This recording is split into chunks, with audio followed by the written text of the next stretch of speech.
ఏం చేసినారు?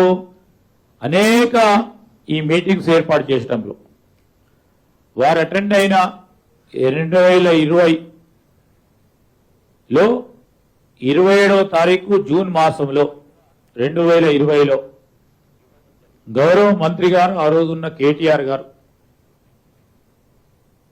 ఏమేం చేయాలని ఆలోచన చేసినారు? డిమార్కేషన్ చేయాలి,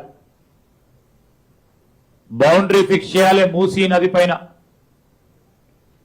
ఎఫ్టీఎల్ బఫర్ జోన్ ఏందో కంప్లీట్ గా నిర్ధారణ చేయాలి, మాస్టర్ ప్లాన్ ని కూడా పూర్తి స్థాయిలో నిర్మాణం చేయాలని జిల్లా కలెక్టర్స్ కి, హైదరాబాద్, రంగారెడ్డి, మెడ్చల్ కి ఈ యొక్క ఆదేశాలు ఇవ్వటం జరిగింది. అదేవిధంగా ఈరోజు ఎక్కడెక్కడైతే కమర్షియల్ స్ట్రక్చర్స్ ఉన్నాయో మూసీ రివర్ కింద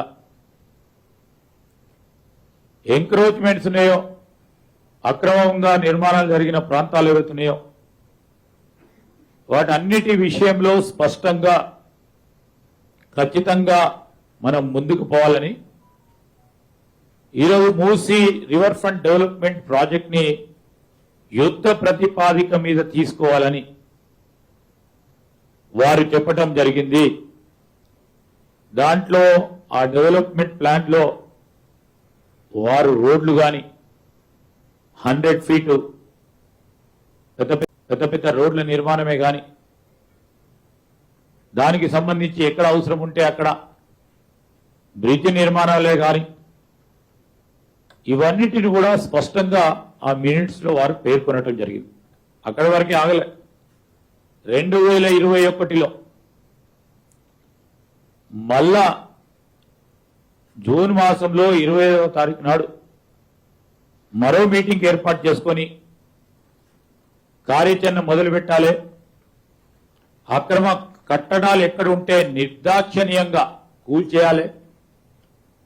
ఆ క్రమంలో మీరు ఈరోజు ఎన్యూమరేషన్ చేసిన తరుణంలో వారందరికీ కూడా ఏ విధమైన R&R పాలసీ ఇవ్వాలనో ఖచ్చితమైన టైం ఫ్రేమ్వర్క్ లో మనం చేయాలని వారు స్పష్టంగా ఆదేశాలు ఇవ్వటం జరిగింది. మరొక మారు మీ అందరికి తెలియజేస్తా ఉన్నాం, 22లో మళ్ళొక్కసారి మీటింగ్ పెట్టి కంపెన్సేషన్ 2 బెడ్రూమ్ హౌసెస్ ఇవ్వాలని ఉన్నవారికి అందరికీ, ఎవరికైతే ఈ మూసీ రివర్ బెడ్ కు సంబంధించి అక్కడ నిర్మాణాలు చేపట్టిన వారికి అందరినీ కూడా అక్కడి నుంచి పంపేసి వారందరికీ కూడా 2 బెడ్రూమ్ హౌసెస్ ఇవ్వాలని చెప్పారు. 15,000 మందిని ఆ రోజు వారు ఎన్యూమరేట్ చేస్తే స్పష్టంగా వారు చెప్పడం జరిగింది. అదేవిధంగా ఏదైతే వారు చెప్పడం జరిగిందో ఈరోజు మేము ఒకటే చెప్తా ఉన్నాం. ఆ రోజు మున్సిపల్ మంత్రిగా ఉన్న కేటీఆర్ గారు అనేక మీటింగ్లు నిర్వహించి మరి రివర్ బెడ్ కు సంబంధించిన 2 వైపులా రోడ్డు నిర్మాణం అంటే 55 కిలోమీటర్ల ఇటు 55 కిలోమీటర్ల అటు 110 కిలోమీటర్ల రోడ్డు నిర్మాణం కానీ, బఫర్ జోన్ కానీ, ఎఫ్టీఎల్ కానీ అన్నిటినీ కూడా నిర్ధారణ చేసి గుర్తించి వీటిపైన ఉన్న నిర్మాణాలన్నిటిని కూడా కూల్చేయాలని చెప్పారు.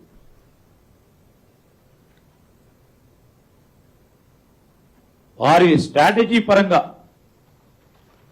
ఈరోజు ఒక మాట వారు వార్ ఫ్రంట్ లో అంటే యుద్ధ ప్రతిపాదిక మీద అక్రమాలను తొలగించాలని స్పష్టంగా చెప్పింది. అది కూడా అనేక పత్రికల్లో కూడా ప్రచురణ కావడం కూడా జరిగింది. ఈరోజు కేటీఆర్ గారి ఆధ్వర్యంలో జరిగిన మూసీ కార్పొరేషన్ మీటింగ్ లో కూడా ఈ మీటింగ్ కు సంబంధించి ఏదైతే జియో నెంబర్ 7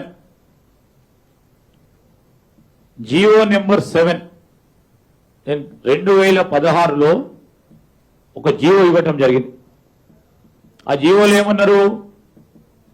రివర్ బెడ్ బౌండరీకి సంబంధించి 500 మీటర్లను బఫర్ జోన్ గా గుర్తించాలని మేము చెప్పింది కాదు ఈ జియో.